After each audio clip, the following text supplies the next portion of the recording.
یہ کہتے ہیں کہ مجھے بیان حلفی کے بنا پر نااہل ہونا چاہیے۔ میں ایک بات واضح کر دوں کہ بیان حلفی وہ ہوتا ہے جو شہباز شریف نے سپریم کورٹ میں جمع کروایا، اور کہ میں حلفاً کہتا ہوں کہ نواز شریف واپس آئے گا، مگر اب تک نہیں آیا۔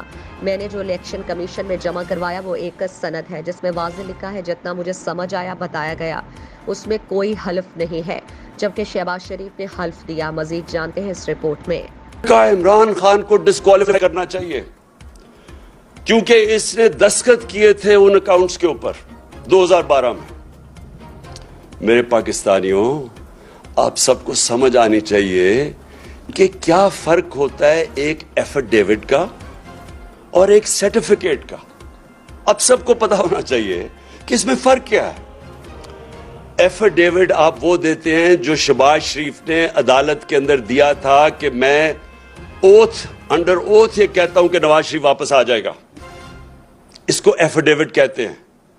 ایفیڈیوٹ وہ ہوتا ہے جب اگر میں اپنی پراپرٹیز بتا رہا ہوں الیکشن کمیشن کو کہ میری کون کون سی پراپرٹیز ہیں، یا اس کو جب اپنے کاغذ درج کرواتے ہیں تو تب آپ ایفیڈیوٹ دیتے ہیں کہ یہ ساری پراپرٹیز میری ہیں اور میں اس کو ایفیڈیوٹ دے رہا ہوں۔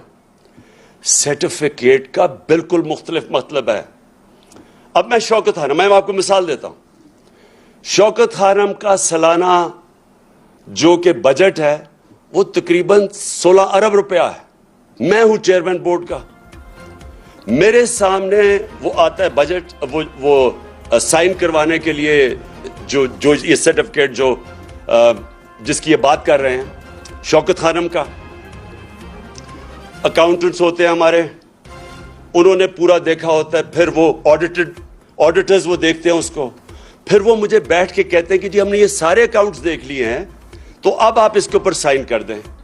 اور جب میں سائن کرتا ہوں تو میں یہ کہتا ہوں کہ to the best of my knowledge, جہاں تک مجھے پتا ہے یہ اکاؤنٹ ٹھیک ہے، کیونکہ میں ان کے اوپر رلائی کر رہا ہوں۔ میں نے تو 18 ارب کی کوئی کاؤنٹنگ نہیں کرنی، میں تو اپنے آڈیٹرز اور اکاؤنٹنٹس کے اوپر کہوں گا۔